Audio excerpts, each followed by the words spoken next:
వేములవాడ రాజన్న సాక్షిగా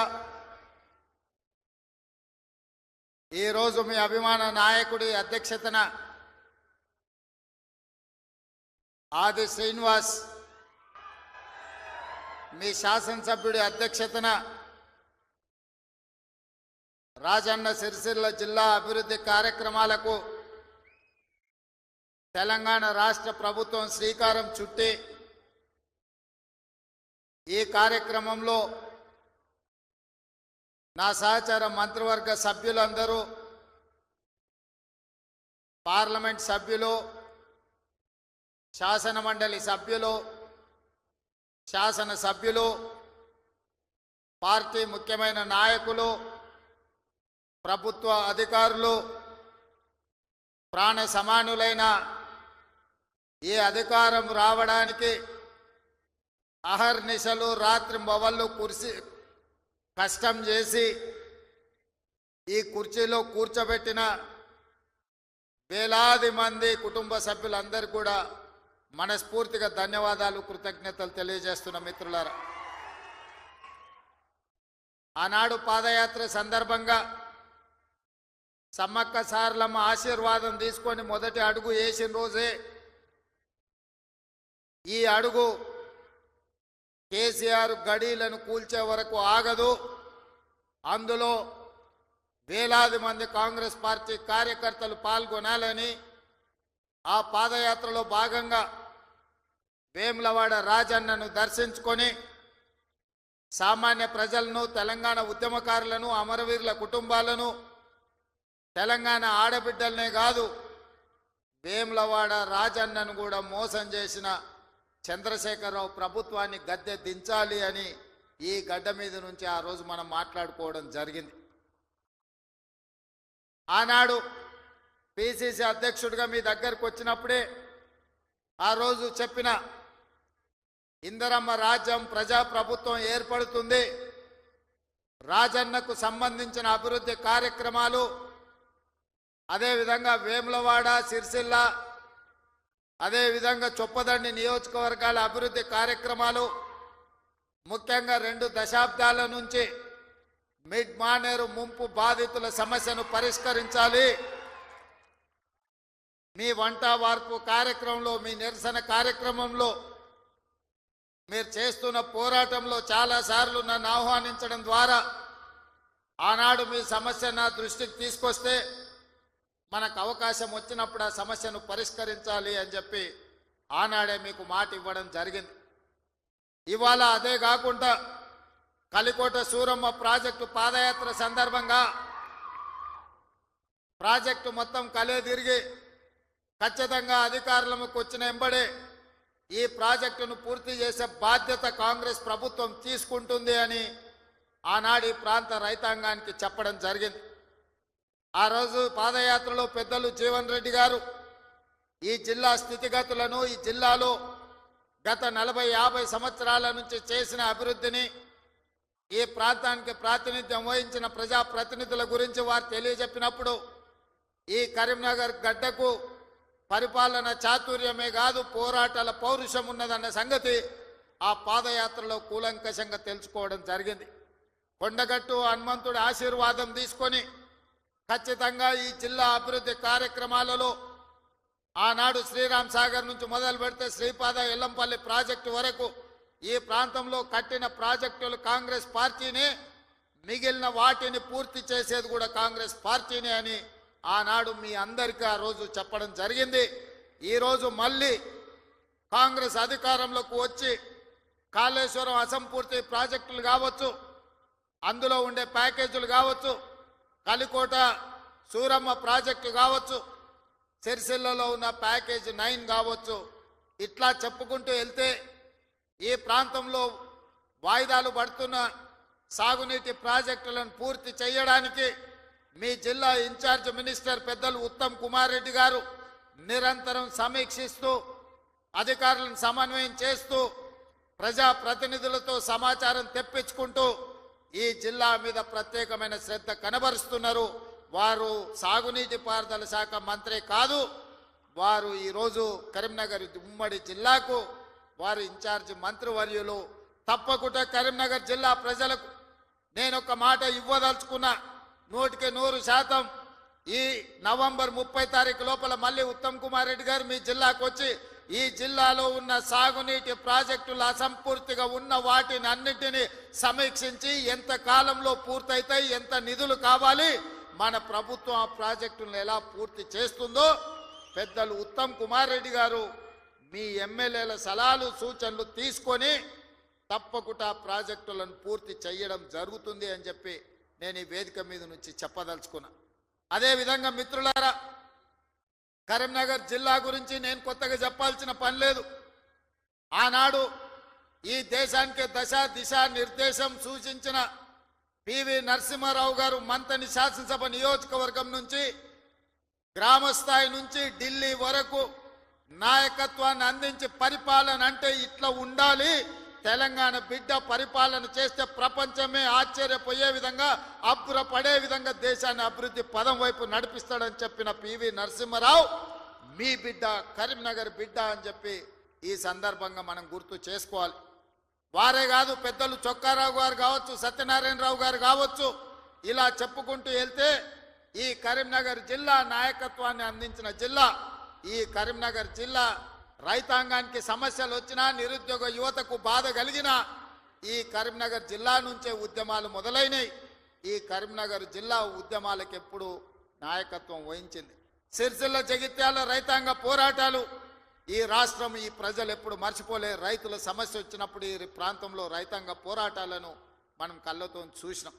అదే కాదు, తెలంగాణ రాష్ట్రం కావాలి, తెలంగాణ రాష్ట్రం కళ నెరవేరాలి అని ఈ ప్రాంతంలో లేచిన ఉవ్వెత్తున ఉద్యమాన్ని ఆనాడు 2004 సంవత్సరంలో శ్రీమతి సోనియా గాంధీ గారు ఇదే కరీంనగర్ గడ్డ మీద నుంచి మీకు మాట ఇచ్చిండ్రు. మీ మనసులో ఉన్న కోరిక, ఈ తెలంగాణ ప్రజల ఆకాంక్ష నాకు తెలుసు, తప్పకుండా నెరవేరుతుంది అని చెప్పి శ్రీమతి సోనియా గాంధీ గారు ఈ కరీంనగర్ గడ్డ మీద నుంచే 4 కోట్ల ప్రజలకు మాట ఇవ్వడం జరిగింది.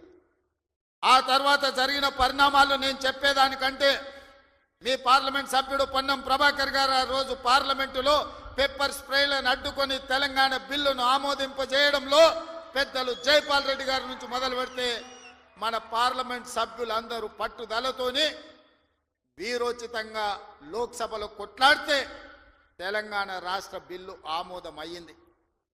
తెలంగాణ రాష్ట్ర బిల్లు ఆమోదం ఆశామాసిగా జరగలే, అల్లాటప్పగా ఎవరో ఇవ్వలే.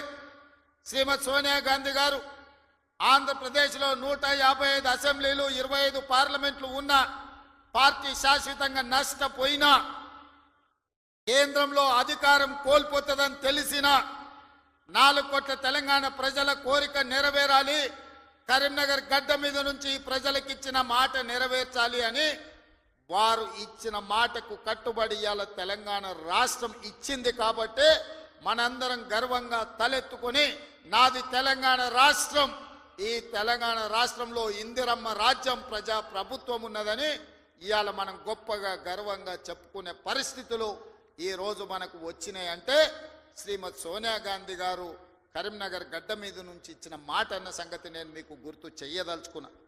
అందుకే మిత్రులారా, కాంగ్రెస్ పార్టీ ఏదైనా మాట ఇస్తే ఆ మాట కోసం ఎంత దూరమైనా పోతుంది, ఆ ప్రజల ఆకాంక్ష నెరవేర్చడానికి ఎంత త్యాగానికైనా సిద్ధమవుతుందన్న సంగతి 2004లో సోనియమ్మ ఇచ్చిన మాటను చూసిన ఎవరికైనా అర్థమవుతుంది. ఈ ప్రాంతం నుంచి ఒక్కసారి ఎంపీగా మీరు పొన్నం ప్రభాకర్ను గెలిపిస్తే తెలంగాణ రాష్ట్రాన్ని సాధించండి. మరి నేను ఇక్కడికి వచ్చిన ప్రజల్ని, ఈ వేదిక మీద నుంచి కరీంనగర్ ఉమ్మడి జిల్లా ప్రజల్ని నేను అడుగుతున్నా. బండి సంజయ్ గారిని 2 సార్లు పార్లమెంటుకు పంపిస్తే ఆయన మంత్రి అయింది, కానీ ఈ కరీంనగర్ జిల్లాకు నరేంద్ర మోడీ నుంచి చిల్లి గవ్వైనా తెచ్చిండా? ఈ కరీంనగర్ అభివృద్ధి కోసం వారు ఎప్పుడైనా పార్లమెంట్లో మాట్లాడిండా? మీరు ఆలోచన చెయ్యండి. అంతకంటే ముందు 3 సార్లు టీఆర్ఎస్ వాళ్ళని గెలిపించిండ్రు. వాళ్ళు గుండు సున్ననే ఈ కరీంనగర్ జిల్లాకి ఇచ్చింది. నిజంగానే వినోద్ కుమార్ గారు, చంద్రశేఖర్ రావు గారు వీళ్ళందరూ ఈ ప్రాంతానికి నీళ్లు తెచ్చినుంటే, నిధులు ఈ ప్రాంతంలో ఖర్చు పెట్టినుంటే ఈ కలికోట సూరమ్మ ప్రాజెక్టు పెండింగ్ ఎందుకుంటుండే? సిరిసిల్ల నియోజకవర్గంలో ప్యాకేజీ 9 పడావు ఎందుకు పడుతుండే? ఈ దేవుడు రాజన్న కోడి దూడలను ఇచ్చి కోరికలు నెరవేర్చే రాజన్న మందిరం 10 సంవత్సరాలు పడావు పడ్డట్టుగా ఎందుకు ఉంటుండే అని నేను ఈ మిత్రులను అడుగుతున్నా. దాదాపుగా ఈ 10 సంవత్సరాలలో చంద్రశేఖరరావు గారు 20 లక్షల కోట్ల రూపాయల బడ్జెట్ ఖర్చు పెట్టిండు. తెలంగాణ రాష్ట్రాన్ని 7 లక్షల కోట్ల రూపాయల్లో అప్పుల ఊబిలో ముంచిండు. 7 లక్షల కోట్ల రూపాయల అప్పు తెచ్చిన చంద్రశేఖరరావు, 10 సంవత్సరాలలో 20 లక్షల కోట్ల రూపాయలు ఖర్చు పెట్టిన చంద్రశేఖరరావు 100 కోట్లతోని రాజన్న దేవాలయాన్ని పూర్తి చేయలేకపోయిందా? ప్యాకేజ్ నెంబర్ 9 సిరిసిల్లలో ఎందుకు పడావు పడ్డది? కలికోట సూరమ్మ ప్రాజెక్ట్ ఎందుకు పూర్తి కాలేదో మీరు ఒక్కసారి ఆలోచన చేయండి. ఇవాళ మీ రోడ్లు వెడల్పు విషయంలో కానీ మీరు ఆనాడు ఎమ్మెల్యేగా ఎన్నుకున్న ఆయన 3 సార్లు గెలిచినట్టున్నాడు. ఆయనను గవ్వాలంటే మీరు జర్మనీకి పోవాల్సిన పరిస్థితి ఉండే. కానీ ఇవాళ ఆది శ్రీనివాస్ మీరు పోవాల్సిన పని లేదు. మీ గల్లీకో మీ తండాకో మీ ఊరికో రోజు దయ్యం పట్టినట్టే తిరుగుతుండే ఆది శ్రీనివాస్. ఆయనకు పట్నం ఆడుందో తెలియదు. అసెంబ్లీ ఉన్నప్పుడు పట్నం వచ్చిందంటే పైగో ఇన్ని కాగితాలు పట్టుకొని వస్తాడు నా దగ్గరికి. మీ ఎమ్మెల్యేని చూస్తేనే నాకు భయం అవుతుంది, మళ్ళీ ఏం తెచ్చి కాగితం చేతిలో పెడతాడో, మళ్ళీ ఏం అడుగుతాడో అని. కానీ ఏదైనా ఎన్నడూ ఆయన ఏ పైరవికి రాలే, ఏ పని అడగలే, ఏ కాంట్రాక్ట్ అడగలే, ఏ బదిలీ అడగలే. ఈ వేములవాడ నియోజకవర్గానికి దాదాపుగా 35 ఏళ్ల నుంచి వివిధ హోదాలలో నేను పనిచేసిన, ఇండిపెండెంట్గా నిలబడ్డా, పార్టీ నుంచి నిలబడ్డా, నన్ను ఆశీర్వదించి హక్కుని చేర్చుకొని నన్ను గుండెల్లో పెట్టి చూసుకున్నారు. నాకు ఒక అవకాశం వచ్చింది, నా జన్మ ధన్యమైతుంది. పనులు చేస్తే మీరు సహకరించాలి. నాకు పదవి ఇవ్వకపోయినా పర్వాలేదు, కానీ నా ప్రాంతానికి ప్రాజెక్టులు ఇవ్వండి అని మీ ఆది శ్రీనివాస్ కాగితాలు తీసుకొచ్చి ఇచ్చి ప్రాజెక్టులు అన్ని కూడా తెచ్చుకున్నాడు. నాకు కూడా ప్రజల కోసం, ప్రాంత అభివృద్ధి కోసం అడిగే ఎమ్మెల్యేలన్నా ప్రజాప్రతినిధులన్నా నాకు కూడా చాలా ఇష్టం. సిరిసిల్లలో అన్ని పనులు చెయ్యాలనుకున్నా, అంతా సవ్యంగా జరిగింది. కానీ సిరిసిల్లలో తప్పిదం జరగడం వల్ల ఈరోజు సిరిసిల్లలో కేకే మహేందర్ రెడ్డి మనకి ఎమ్మెల్యే కాలేదు. కానీ సిరిసిల్ల ప్రాంతాన్ని నిర్లక్ష్యం చేయదలుచుకోలే. సిరిసిల్ల ప్రాంతాన్ని అభివృద్ధి చేస్తాం, అందుకే మెడికల్ కాలేజ్ మంజూరు చేసినాం. అదేవిధంగా మా చేనేత కార్మికుల కోసం యాడ్ను డిపో రాజన్న సాక్షిగా వేములవాడలో ఈరోజు పెట్టినాం. ఈ ప్రాంతంలో ఉండే నేతన్నల్ని, గీతన్నల్ని, గల్ఫ్ కార్మికులను ఆదుకోవాలనేది మా విధానం.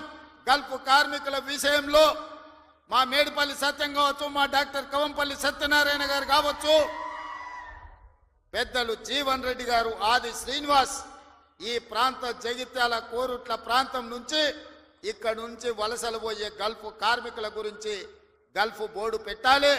గల్ఫ్ కార్మికులు అక్కడికి పోతే ఏదైనా ప్రమాదం జరిగి గల్ఫ్ దేశాలలో, మిడిల్ ఈస్ట్ కంట్రీలో చచ్చిపోతే కనీసం ఆ కుటుంబాలు శవాన్ని కూడా చూసే పరిస్థితి లేదు. ఆ కుటుంబాలను ఆదుకునే పరిస్థితి అంతకంటే లేదు. వాళ్ళ పిల్లలు అనాథలైపోతున్నారు. ఆ కుటుంబాలను ఆదుకోవాలని పాదయాత్ర సందర్భంగా చెప్తే మన ప్రభుత్వం, ప్రజా ప్రభుత్వం గల్ఫ్ కార్మికులను ఆదుకోవడానికి బోర్డుతో పాటు అక్కడ ఎవరైనా ప్రమాదవశాత్తు చనిపోతే 5 లక్షల రూపాయల నష్ట పరిహారం ఇవ్వాలని ఇవాళ గల్ఫ్లో చనిపోతున్న వాళ్ళ కుటుంబాలకు నిన్ననే చనిపోయిన వాళ్ళందరూ కూడా ఖాతాలో 5 లక్షలు పడ్డాయని నేను భావిస్తున్నా. ఎందుకంటే నేను బయలుదేరే ముందు నిన్న వరంగల్లో మా అధికారులకు ఆదేశాలు ఇచ్చిన. గతంలోనే నేను కొంతమంది బాధితులు ఉంటే సెక్రటేరియట్కి పిలిచి వాళ్ళకి చెక్కులు ఇవ్వడం జరిగింది. నేను ఎందుకు ఈ మాట చెప్తున్నంటే ఈ ప్రాంతంలో ఉన్న చేనేత కార్మికులు, బీడీ కార్మికులు ఈ ప్రాంతంలో వలసలు ఎక్కువ. పాలమూరు నుంచి తట్ట పనో, పార పనో, మట్టు పనో, లేకపోతే బొంబాయో, దుబాయో పోయే పరిస్థితులు ఉంటే ఇక్కడ పూర్తిగా గల్ఫ్, మిడిల్ ఈస్ట్ కంట్రీలకే వెళ్తున్నారు. వీళ్ళ కోసం ప్రత్యేకమైన బోర్డు తేవాలి, వీళ్ళని ప్రత్యేకంగా ఆదుకోవాలి, వీళ్ళ పిల్లలకు ఒక మంచి చదువులు ఇవ్వాలి, వాళ్లకు మంచి భవిష్యత్తు ఉండాలి అని ఇవాళ గల్ఫ్ కార్మికుల గురించి మన ప్రభుత్వం ఆలోచన చేస్తున్నది. తప్పకుండా తొందరలోనే ఇప్పుడు 11వ నెలలు ఉన్నాం. 10 నెలల్లో 4 నెలలు పార్లమెంట్ ఎన్నికలకే పోయినాయి. మీకు తెలుసు, మనం సరిగ్గా పరిపాలన చేసింది వచ్చిన కొత్తలో కొత్త సంసారమే 2-3 నెలలు. ఆ తర్వాత 4 నెలలు పార్లమెంట్ ఎన్నికల్లోనే పోయినాయి. 7 నెలలు తీస్తే సరిగ్గా కుదురుగా కుర్చీలో కూర్చొని సచివాలయానికి పోయి అధికారులతో మాట్లాడి పరిపాలనపరమైన నిర్ణయాలు తీసుకున్నది 4 నెలలే అని చెప్పి ఈరోజు తెలంగాణ సమాజానికి, 4 కోట్ల ప్రజలకు నేను చెప్పదలుచుకున్నా. అయినా 10 సంవత్సరాలు చంద్రశేఖరరావు చేయలేని పనులన్నిటిని కూడా పడావు పెట్టిన ప్రాజెక్టులన్నిటిని కూడా తిరిగి పునః ప్రారంభించి ఈరోజు ప్రభుత్వం ముందుకెళ్తుంటే ఆయననేమో ఫామ్ హౌస్లో వండుకుంటాడు, వీళ్ళిద్దరేమో మన కాళ్ళలో కట్టబెట్టనికి తిరుగుతున్నారు. ఏలేశ్వరం పోయినా శనీశ్వరుడు వదలేదన్నట్టు ఇవాళ ఓడగొట్టి ఇంట్లో వండబెట్టిన అసెంబ్లీ ఎన్నికల్లో అధికారం పోయింది, పార్లమెంటులో సీట్లన్నీ పోయి గుండు సున్నా వచ్చింది. ఇప్పుడు వాళ్ళకు మెదడే పోయినట్టు అనిపిస్తుంది. అసెంబ్లీ ఎన్నికలలో అధికారం పోయింది, పార్లమెంటులో ఉన్న సీట్లన్నీ పోయినాయి. ఇప్పుడు వాళ్ళ ఏషాలు చూస్తుంటే ఉన్న మెదడు కూడా దొబ్బినట్టే నాకు అనిపిస్తుంది. ఏం మాట్లాడుతున్నారో నాకైతే అర్థమవుతలేదు. 10 సంవత్సరాలు మీరు ఇవన్నీ చేసి ఉంటే ఇవాళ రైతులకు 18,000 కోట్ల రూపాయలు 25 రోజుల్లో 23 లక్షల కుటుంబాలకు రైతు రుణమాఫీ చేయాల్సిన అవసరం నాకు వస్తుండేనా? 10 ఏళ్లలో నువ్వు 1,00,000 రూపాయలని 4 విడతలని మిత్తి కడతా అని అసలు మిత్తి కలిసి తడిసి మోపెడై రైతులు దేశంలోనే ఆత్మహత్యలలో 2వ స్థానం తెలంగాణ రాష్ట్రం వచ్చిన సంగతి చంద్రశేఖరరావు గారు మర్చిపోయినట్టున్నాడు. మహారాష్ట్ర మొదటి స్థానంలో ఉంటే ఈ 10 సంవత్సరాలు తెలంగాణ రాష్ట్రం రైతుల ఆత్మహత్యలలో 2వ స్థానాన్ని ఆక్రమించింది. నువ్వు రైతు రుణమాఫీ చేస్తా అని మొదటి 5 సంవత్సరాలు 1,00,000 రూపాయలు చేస్తా అని 4 విడతలని 5 ఏళ్ళని నువ్వు ఆ 1,00,000 చేసే లోపల ఇంకొక 1,00,000 మిత్తి అయింది. అసలు మిత్తి తడిసి మోపెడైంది. రెండవసారి మళ్ళీ 1,00,000 రూపాయలు ఇస్తా అని 5 ఏళ్ళైనా 1,00,000 రూపాయలు పూర్తి చేయలే. ఆ 5 ఏళ్లలో ఆయన ఇచ్చింది 11,000 కోట్ల రూపాయలు. ఇవాళ చంద్రశేఖరరావు గారిని అసెంబ్లీకి రమ్మనుండ్రి, లెక్కలన్నీ తీసి నేను చదివి వినిపిస్తా.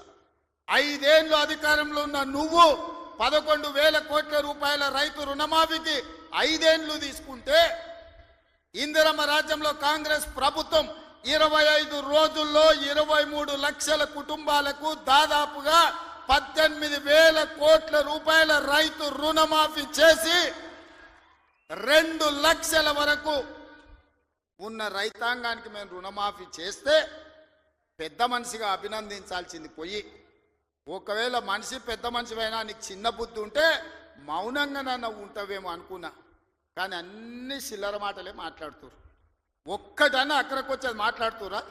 ఎవడన్నా సంసారం చేసేటోడు మాటలు మాట్లాడుతురా? వాళ్ళు తండ్రి కొడుకు అల్లుడు వాళ్ళని చూడండి ఒక్కసారి వాళ్ళు ఏమేమి మాట్లాడుతురో చూడండి.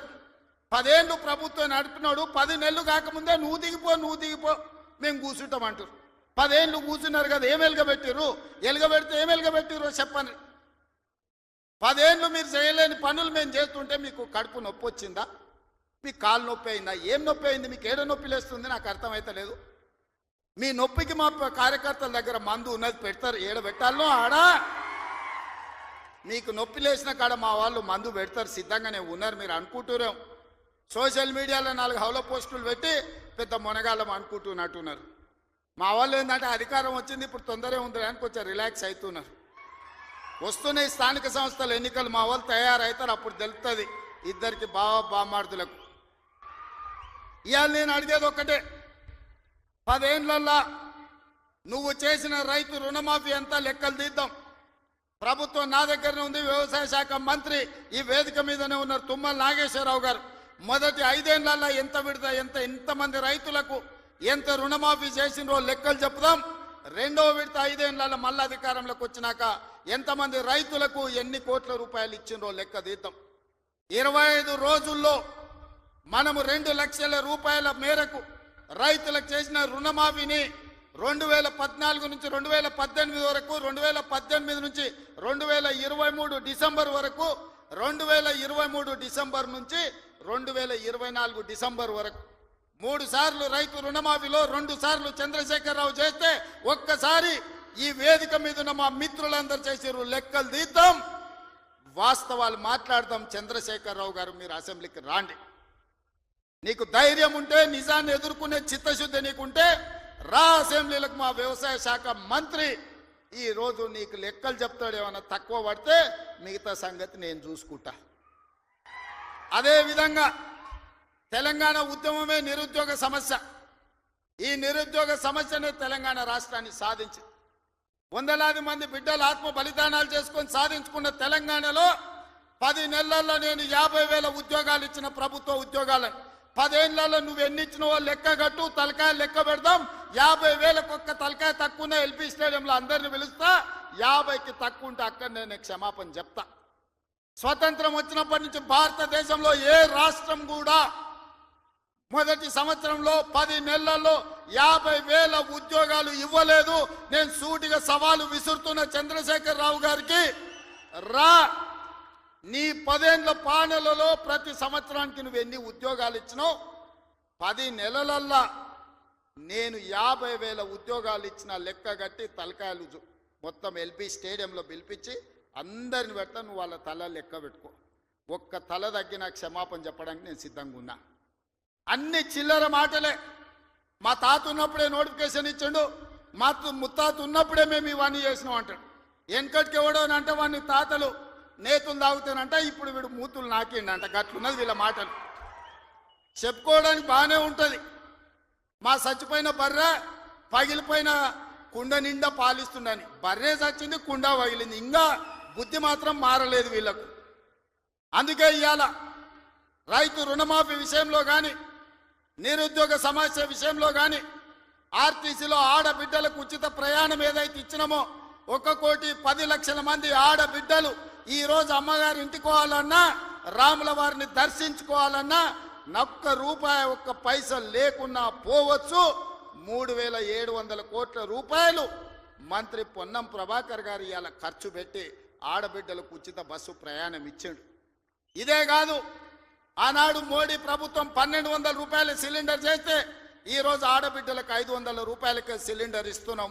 ఆ శాఖ ఉత్తమ్ కుమార్ రెడ్డి గారు చూస్తున్నారు. అదేవిధంగా ప్యాడీ ఆయన ఏమన్నాడే కేసీఆర్, ఊరేసుకుంటే ఊరేసుకున్నట్టే అన్నాడు. అన్నోడు అన్నట్టు ఉండాలి కదా. ఆయన మాత్రం ఫామ్ హౌస్లో 150 ఎకరాలు ఊరేసుకున్నాడు. అవన్నీ లెక్కలు తీసి బయట పెట్టిన వీడియోలతో సహా. మా సార్ అట్లా వేసుకున్నాడు కానీ అని వాళ్ళ తాబేదారులు వచ్చి చెప్పారు. ఆ తర్వాత మన ప్రభుత్వం వచ్చినాక ఉత్తమ్ కుమార్ రెడ్డి గారితో వ్యవసాయ శాఖ మంత్రితో మాట్లాడి వరి పండించాల్సిందే, వరి కొనాల్సిందే, సన్న ఓట్లు వండిస్తే 500 బోనస్ ఇస్తామంటే ఇవాళ 66 లక్షల ఎకరాలల్లా 1,53,00,000 మెట్రిక్ టన్నుల వరి ధాన్యాన్ని ఇవాళ తెలంగాణ గడ్డ పండించింది. స్వతంత్రం వచ్చినప్పటి నుంచి ఉమ్మడి ఆంధ్రప్రదేశ్లో కూడా ఇంత వరి పంట రాలేదు. ఇవాళ మన 10 నెలల ప్రభుత్వంలో 1,53,00,000 మెట్రిక్ టన్నుల వడ్లు పండించిందంటే అది మన రైతన్నల గొప్పతనం కాదా? గతంలో వడ్లు అంటే కాళేశ్వరం నీళ్లు తెచ్చిన అన్నాడు. ఆ దిక్కుమాలినోడు కట్టిన కాళేశ్వరం మేడిగడ్డ, అన్నారము, సుందిల్ల 3 కుప్పగూలినాయి. వెనకటికి కూడా పనిమంతుడు పందిరేస్తున్నట కుక్కతో తలిగి కూలిపోయిందంట. కాళేశ్వరం కట్టిండెప్పుడు, కూలిందెప్పుడు? 1,00,000 కోట్లు నిండా మింగిండు, ఫామ్ హౌస్లో బోర్లో వండిండు. కాళేశ్వరం నుంచి సుక్క నీళ్లు లిఫ్ట్ చేయకుండా ఆనాడు కాంగ్రెస్ పార్టీ కట్టిన శ్రీరామ్ సాగర్ కావచ్చు, లేకపోతే శ్రీపద ఎల్లంపల్లి కావచ్చు, కల్వకుర్తి, భీమా, నెట్టంపాడు, కోయిల్ సాగర్, శ్రీశైలం, నాగార్జున సాగర్, హంద్రి, నీవా అక్కడ కడితే ఇక్కడ ఈ ప్రాంతంలో తెలంగాణ ప్రాజెక్టులు కడితే ఈరోజు ఖమ్మంలో కట్టిన ప్రాజెక్టులు, వరంగల్లో కట్టిన ప్రాజెక్టులు, నిజామాబాద్, కరీంనగర్లో కట్టిన కాంగ్రెస్ కట్టిన ప్రాజెక్టులతో ఈరోజు 1,53,00,000 మెట్రిక్ టన్నుల వడ్లు ఈరోజు తెలంగాణలో వండినాయి. 1,00,000 కోట్లు కాళేశ్వరంలో కాంట్రాక్టర్లకు కాలబెట్టిండు. పాలమూరు రంగారెడ్డికి 20,000 కోట్లు కాలబెట్టిండు. ఇంతవరకు సుక్క నీరు రాలేదు. కాళేశ్వరంలో 52,000 ఎకరాలకు ఇచ్చాడు. 1,00,000 కోట్లు కాంట్రాక్టులకు బిల్లు ఇస్తే 52,000 ఎకరాలకు నీళ్ళు వచ్చినాయి. సరే అవి కూలిపోయి అది కూడా రాలే. ఇప్పటి వరకు చంద్రశేఖర్ రావు గారి 10 ఏళ్లల్లా 1,83,000 కోట్ల రూపాయల ప్రజాధనాన్ని ఇరిగేషన్ ప్రాజెక్టుల మీద పెట్టిండు. నేను సూటిగా అడుగుతున్నా, ఏ ప్రాజెక్ట్ అయినా నువ్వు పూర్తి చేసినవా? ఏ ఒక్క ప్రాజెక్ట్ అయినా తెలంగాణ ప్రజలకు అంకితం చేసినవా? ఇది పూర్తయింది, ఇది ప్రజలకు అంకితమైంది, దీంట్లో నీళ్ళు వస్తున్నాయని చెప్తావా అని నేను అడుగుతున్నా. ఇవాళ మల్లన్న సాగర్ అంటాడు, రంగనాయక్ సాగర్ అంటాడు, కొండపోచమ్మ అంటాడు. రంగనాయక్ సాగర్ కడితే రంగనాయక్ సాగర్ దగ్గర హరీష్ రావు ఫామ్ హౌస్ కట్టుకున్నాడు. 3 దిక్కుల ప్రాజెక్ట్ ఉంటుంది, మధ్యలో ఆయనకు ఫామ్ హౌస్ ఉంటుంది. ఆయనకు 360 డిగ్రీలు వాటర్ ఫ్రంట్ వ్యూ ఉండాలంట. భూసేకరణ కోసం తీసుకున్న భూమిని హరీష్ రావు పేరు మీదకి బదిలీ చేపించుకున్నాడు. ప్రాజెక్టు కోసం సేకరించిన భూములు రంగనాయక్ సాగర్ సిద్దిపేట దగ్గర ప్రాజెక్టు కోసం సేకరించిన భూములు ప్రాజెక్టుల నుంచి తొలగించి హరీష్ రావు ఫామ్ హౌస్ కట్టుకున్నాడు. దానికి లెక్క చెప్పాల్సింది హరీష్ రావు గారు. ఏం చింత చేయకు, లెక్కలు తీస్తున్నా, నీ లెక్క చెప్తా. కొండ పోచమ్మ ప్రాజెక్టు కట్టిందే కేసీఆర్ ఫామ్ హౌస్ కు కాలువలు తీసుకెళ్లడానికి. ఇవాళ నిజ నిర్ధారణ కమిటీ వేసుకుందాం, కొండ పోచమ్మ ప్రాజెక్టుకు పోదాం. కొండ పోచమ్మ నుంచి డైరెక్ట్ గా కేసీఆర్ ఫామ్ హౌస్ 100 ఎకరాలకు కాలువ డైరెక్ట్ ఆయన ఫామ్ హౌస్లోకి వెళ్ళి తీసుకుపోయాడు. 1000 కోట్లు ప్రజలే ఖర్చు పెడితే నీ ఫామ్ హౌస్కు నీళ్లు తీసుకెళ్తావా? ఇది న్యాయమా? చంద్రశేఖరరావు గారు, నిన్ను నమ్మి నీ చేతిలో రాష్ట్రం పెడితే, నీ కొడుకుని మున్సిపల్ మినిస్టర్ పెడితే జన్వాడలో 111 ఫామ్ హౌస్లు కట్టుకుంటాడు. ఆయన బామ్మార్ది ఇంకోటి కట్టుకుంటాడు. అందులో దీపావళి పండుగ వచ్చిందని చిచ్చుబుడ్లు కాకుండా సారాబుడ్లు పెట్టి దావతులు చేస్తాడు. ఏమనంటే మేము క్యాసినో నడుపుకుంటాం, మేము సారా బుడ్లు పెట్టుకుంటాం, కాబట్టి మమ్మల్ని ఏం అనొద్దు అని. అంటే బావ కళ్ళల్లో ఆనందం చూడడానికి ఆయన బామ్మార్ది ఏమి తాగి తందనాలు ఆడినా డ్రగ్స్ తీసుకున్నాడు. ఆ ఇంట్లో దొరికినా కేసు పెట్టొద్దా? ఒకసారి ఆలోచన చేయండి. ఎంత సిగ్గు లేకుండా మాట్లాడుతున్నారంటే, డ్రగ్స్ తీసుకున్నాడు దొరికిండు కదనే వాడు మొత్తం అందా. అవును, నేను డ్రగ్స్ తీసుకున్నాను వాడు ఒప్పుకుండు, డ్రగ్స్ ఉన్నోడు దొరికిండని వీడు ఒప్పుకుండు, కానీ వాడిని పట్టుకోవద్దంట పోలీసోడు. ఎందుకంటే మేము బీఆర్ఎస్ నాయకులం కాబట్టి మమ్మల్ని ఏమనొద్దని. ఈ రాష్ట్రంలో, ఈ దేశంలో బీఆర్ఎస్ వాళ్ళకి ఏమైనా కొత్త చట్టం ఉందా? ఇడిచిపెట్టాలా? ఊర్లో డ్రంక్ అండ్ డ్రైవ్ అని పిల్లలు ఇవ్వడానికి తెలియక తాగితే నోట్లో పుల్ల పెట్టి ఊదిచ్చి వాని బండి గుంజుకొని వాని పోలీస్ స్టేషన్లో పెట్టి వాని ఈపులు వలగొట్టి వాని దగ్గర 5,000 వసూలు చేస్తున్న సన్నాసి, నీ బామ్మార్ది డ్రగ్స్ తీసుకున్నాడు ఇంట్లో దొరికితే, అక్రమంగా ఫామ్ హౌస్ కట్టుకుంటే, వాని ఇంట్లో విదేశీ మద్యం దొరికితే వాని మీద కేసు పెట్టొద్దు అంటున్నావంటే చట్టం నీకోటి, పేదోళ్ళకి ఇంకొక చట్టమా అని నేను అడుగుతున్నా. ఇదా తెలంగాణ రాష్ట్రంలో 10 ఏళ్ళ అధికారంలో ఉన్న మీరు ప్రజలకు చెప్తున్నది? ఇవాళ అభివృద్ధి గురించి మాట్లాడతాడు. 75 ఏళ్ళనే నా కొడంగల్ ఎప్పుడో 1960లో మా పెద్దలు గురునాథ్ రెడ్డి గారి వేదం మీద ఉన్నారు. 6 సార్లు ఎమ్మెల్యే అయ్యాడు. ఎందుకో ఒక్కసారి కూడా వారిని మంత్రిని చేయలే గత ప్రభుత్వాలు. అచ్యుతారెడ్డి అని ఎప్పుడో 60లో ఒక్కసారి కొద్ది రోజులు మంత్రి అయ్యాడు. స్వతంత్రం వచ్చినప్పటి నుంచి ఈ రోజు వరకు మా కొడంగల్ నియోజకవర్గం మీద ఎవరు దయ చూపించలే, ఆ ప్రాంతం నుంచి ఎవరు మంత్రి కాలే. ఇవాళ ఆ ప్రజల కోరిక మేరకు నేను ఎమ్మెల్యేనై ముఖ్యమంత్రిని అయితే నేను ఆడ అభివృద్ధి చేయాలి, మా పిల్లలకు ఉద్యోగాలు ఇవ్వాలి, మా గ్రామాలు ఎడారిగా మారినాయని నారాయణపేట కొడంగల్ ఎత్తిపోతల పథకాన్ని మా నీళ్లు తీసుకెళ్ళనికే తాగనిక నీళ్లు లేక ఫ్లోరైడ్ ఉండి కల్తీ కళ్ళు తాగి ఆ కల్తీ కళ్ళుతోని పిచ్చెక్కి పిల్లల్ని మంచాలకు గట్టేస్తుంటే ఆ బాధ చూడలేక నారాయణపేట కొడంగల్ ఎత్తిపోతల ప్రాజెక్టు ద్వారా 1,00,000 ఎకరాలకు నా ప్రాంతానికి నీళ్లు ఇవ్వాలని నేను ముఖ్యమంత్రిగా చేస్తే అండ్లా కాళ్ళ కట్టబెడతాడు హరీష్ రావు. ఇదే కాదు, ఇవాళ నేను 1,000-1,200 ఎకరాలు ఆడ భూసేకరణ చేసి తొండలు గుడ్లు పెట్టని భూములను ఇవాళ ఏదైనా ఏజో పారిశ్రామిక వాడ తీసుకొచ్చి పరిశ్రమలు తెస్తే మా పిల్లలకు ఉద్యోగాలు వస్తాయి, నా ప్రాంతం అభివృద్ధి జరుగుతుంది. నేను ముఖ్యమంత్రి అయినా కాబట్టి వాళ్ళకి కృతజ్ఞత తెలుపుకోవాలని నేను ప్రయత్నం చేస్తే కొంతమంది రౌడీ మూకల్ని తయారు చేసి పైసలు ఇచ్చి కలెక్టర్ని, ఆర్డీఓని, అధికారులందరినీ ఇష్టం వచ్చినట్టు కొట్టిరు. కొట్టి ఇప్పుడు మా మీద కేసు ఎట్లా పెడతారు అంటారు. ఉత్తోని పక్కింటోని చెంప మీద కొడితేనే ఇవాళ రేపు మన పిల్లల్ని నెత్తి మీద కొడితేనే వాడు 100కు డయల్ చేస్తుండు, మా నాయన కొడుతుండు, మా నాయనమ్మ కొడుతుందని. స్కూల్కి పిల్లగాడు కూడా ఇలా తెలివి వచ్చింది, నెత్తి మీద ఎట్లా అంటే వాడు 100కి డయల్ చేస్తుండు. అధికారులను కిందేసి కొట్టి చంపేదానికి ప్రయత్నం చేస్తే కేసులు కడితే మా టీఆర్ఎస్ వాళ్ళ మీద కేసులు ఎట్లా కడతారు? బరాబర్ మా టీఆర్ఎస్ వాళ్ళు ఇట్లనే దాడులు చేస్తారంటారు. నేను అడుగుతున్న చంద్రశేఖరరావు గారిని, నీ కొడుకు నీ అల్లుడు మాట్లాడే భాషను మీరు సమర్థిస్తున్నారా? భూసేకరణ చెయ్యొద్దా? తెలంగాణ రాష్ట్రంలో పరిశ్రమలు పెట్టొద్దా? మా IT and industry Sridhar Babu గారు రోజుకి 20 గంటలు పనిచేస్తూ ఈ రాష్ట్రానికి 1,000 కోట్ల రూపాయల పెట్టుబడులు తెచ్చి విదేశీ పరిశ్రమలను రప్పించి నిరుద్యోగ యువకులకు, ఇంజనీర్లకు ఈరోజు ఉపాధి కల్పించాలని చేస్తున్న ప్రయత్నం తెలంగాణ రాష్ట్రంలో చెయ్యొద్దా? మీరు చెప్పండి. 10 ఏళ్ళు ప్రభుత్వం నడిపిన మీరు భూసేకరణ చేయలేదా? మల్లన్న సాగర్ల ప్రజల్ని ముంచలేదా? 14 గ్రామాలను మల్లన్న సాగర్ల ముంచలేదా? కొండ పోచమ్మల ముంచలేదా? రంగనాయక సాగర్ల ముంచలేదా? ఫార్మా సిటీ అని ఎయిర్పోర్ట్ కూతబెట్టి దూరంలో 14,000 ఎకరాల భూములు సేకరించలేదా? ఇవాళ ఒక కొడంగల్లో నేను భూసేకరణ 1000 ఎకరాలు చేస్తే మీ కడుపు మంట ఏంది, మీ దుఃఖం ఏంది, మీ బాధ ఏందని నేను అడుగుతున్నా. ఇదా న్యాయం? ఇదా ప్రభుత్వాన్ని నడిపినోడు మాట్లాడేది? ఈ విధానం ఉంటే రాష్ట్రం అభివృద్ధి చెందుతుందా? నేను అడుగుతున్న ఈ వేదిక మీద నుంచి తెలంగాణ రాష్ట్ర రైతాంగాన్ని, ఎవరో ఒకరు భూమి కోల్పోవాల్సిందే. అభివృద్ధి జరగాలంటే భూసేకరణ జరగాల్సిందే. భూసేకరణ జరిగితే ఎవరో ఒకరు భూమి కోల్పోవాల్సిందే. ఎవరు ఇష్టంగా భూమి ఇవ్వరు. కానీ బాధలో ఉన్న రైతుకు నష్టపరిహారం అత్యధికంగా ఇవ్వడం ద్వారా ఆ రైతును మనము ఆదుకోవాలి. ఇవాళ ఎక్కడైతే భూసేకరణ జరుగుతుందో భూసేకరణ చట్ట ప్రకారం వాళ్ళకి ఎక్కువ ఇవ్వలేకపోతున్నాం. నేను చీఫ్ సెక్రటరీ కలెక్టర్లకు ఆదేశాలు ఇచ్చిన, ఆ ప్రాంతాలలో భూముల విలువ 3 అంతలు పెంచండి. అప్పుడు వాళ్ళ భూమికి ఊర్లో 10 లక్షలు ఇస్తే మనం 30 లక్షల నష్టపరిహారం ఇస్తే ఆ రైతు సంతోషంగా ముందుకొచ్చి భూమి ఇస్తాడు. శాశ్వత అభివృద్ధి కోసం రాష్ట్ర పునర్నిర్మాణంలో త్యాగం చేస్తున్న భూ యజమానులను, వాళ్ళు దళితులు, గిరిజనులు, బలహీన వర్గాల వాళ్ళు ఉంటారు. చిన్న చిన్న భూములు ఉంటాయి, కుటుంబంలో 5-6 మంది ఉంటారు. వాడు అసూటనో ఇసూటనో పోయి భూమి కొనుక్కోవాలంటే నష్టపరిహారం అత్యధికంగా ఇవ్వాలని చట్టాన్ని సవరించమని వాళ్ళు నేను ఆదేశాలు ఇచ్చిన. నేను అడుగుతున్న మిత్రులారా, నల్లమల అడవుల్లో నుంచి ఒక గ్రామీణ ప్రాంతంలో వ్యవసాయ కుటుంబం, ఒక రైతు బిడ్డగా జిల్లా పరిషత్ మెంబర్ నుంచి ముఖ్యమంత్రికి వచ్చిన, నాకు తెలియవా కష్టాలు? భూమితో ఉన్న సెంటిమెంట్ నాకు తెలియదా? భూమే మన ఆత్మగౌరవం అన్న సంగతి నాకు తెలియదా?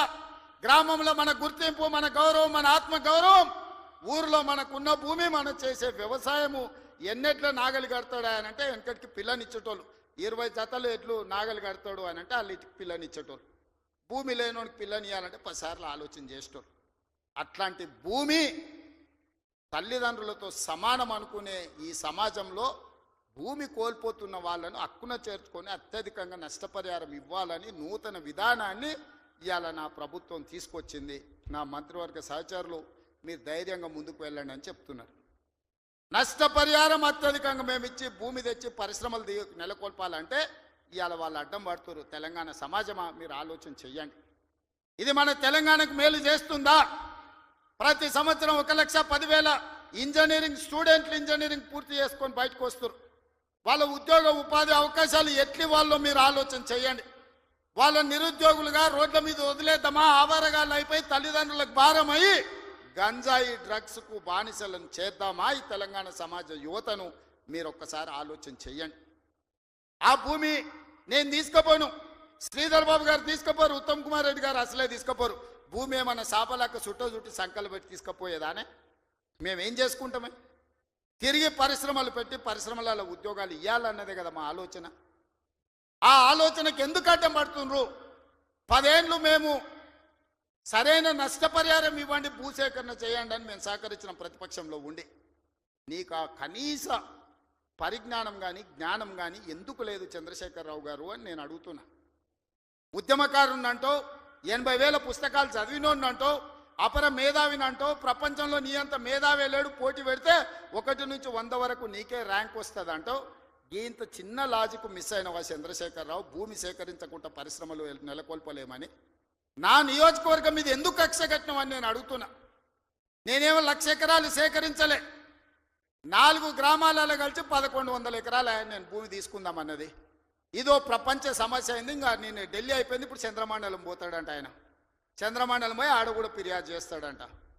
నువ్వు ఆడ తిరిగొచ్చినా కుట్ర చేసినందుకు మాత్రం ఊసలు లెక్క పెడతావు కేటీఆర్. నువ్వు అది గుర్తు పెట్టుకో. చూస్తూనే ఎంత గుర్తావో ఎగరని అని. ఉయ్యాల ఎంత ఊగినా అక్కడనే వచ్చి ఆగాలి, తెలుసు కదా. ఉర్రిగా అటు ఊగొచ్చు, ఉర్రికి ఇటు ఊగొచ్చు. ఉయ్యాల ఆగాల్సి వచ్చినాడు మధ్యలోనే ఆగుతుంది. యాడ్ కురుకుతాడు, ఎంత దూరం ఉరుకుతాడు. ఉరకని అని చూస్తున్నా, ఉరుకులాట ఏందో చూద్దాం కేటీఆర్ దాని. అందుకే మిత్రులారా, ఈ తెలంగాణ రాష్ట్రాన్ని అభివృద్ధి చేసుకుందాం. రాజన్న సిరిసిల్ల అభివృద్ధి కోసం నిధులు ఇచ్చినాం. ఇవాళ మీ ప్రాంత అభివృద్ధి మా బాధ్యత. 10 సంవత్సరాలలో ఈ తెలంగాణను ఒక గొప్ప అద్భుతమైన అభివృద్ధి చెందిన రాష్ట్రంగా తీర్చిదిద్దుకుందాం. తెలంగాణ రైజింగ్. ఈ దేశంలోని ఏ రాష్ట్రమైనా తెలంగాణను చూసి కాపీ కొట్టాల్సిందే, తెలంగాణ రాష్ట్రాన్ని చూడడానికి రావాల్సిందే. ఆ విధంగా మనం అభివృద్ధి చేసుకుంటూ ముందుకు వెళ్దాం. ఇంత మంచి కార్యక్రమాన్ని ఏర్పాటు చేసినందుకు అధికారులతో పాటు నిర్వాహకులకు అందరికీ మనస్ఫూర్తిగా ధన్యవాదాలు తెలియజేస్తున్నా. చాలా విషయాలు ఉన్నాయి మీతో పంచుకోవాల్సినవి, వస్తానే ఉంటా, మిగతా విషయాలు మాట్లాడుతూనే ఉంటా. చివరిగా చంద్రశేఖరరావు గారికి మాత్రం ఒక మాట చెప్తున్నా, అసెంబ్లీకి రా స్వామి, రా, వచ్చి కూర్చుందాం, రా, నీ 80,000 పుస్తకాలు ఏం చదివినావు మాట్లాడదాం, ఒక్కసారి రావే స్వామి, వస్తే రోజంతా చర్చ చేద్దాం, చేస్తే ఏందో తెలుస్తుంది లెక్క. మళ్ళొక్కసారి అదేవిధంగా చేనేత కార్మికుల కోసం పని కల్పించాలని మన స్వయం సహాయక సంఘాలు ఎస్హెచ్ గ్రూపులకు 65,000 మంది ఉన్నారు, 65 లక్షల మంది ఉన్నారు. 1,30,00,000 చీరలు స్వయం సహాయక సంఘాలకు సంవత్సరానికి 2 చీరలు ఈరోజు మంచి క్వాలిటీతో ఇచ్చి ఆడబిడ్డల ఆత్మ గౌరవంతో ఉండే విధంగా నిర్ణయం తీసుకున్నాం. ప్రతి ఆడబిడ్డలకు 2 చీరలు ఇస్తాం. ఇక్కడుండే మా వాళ్లకు ఓన్లీ పవర్ లూమ్ నుంచి కాకుండా మన పాలిస్టర్ అండ్ కాటన్ మిక్స్డ్లో చీరలు తయారు చేయండి, మంచి చీరలు వాళ్ళకి ఇద్దాం, ఆత్మ గౌరవంతో బ్రతికే విధంగా తెలంగాణను ముందుకు తీసుకెళ్దామని తెలియజేస్తూ మీ అందరి దగ్గర సెలవు తీసుకుంటున్న ధన్యవాదాలు మిత్రులారా.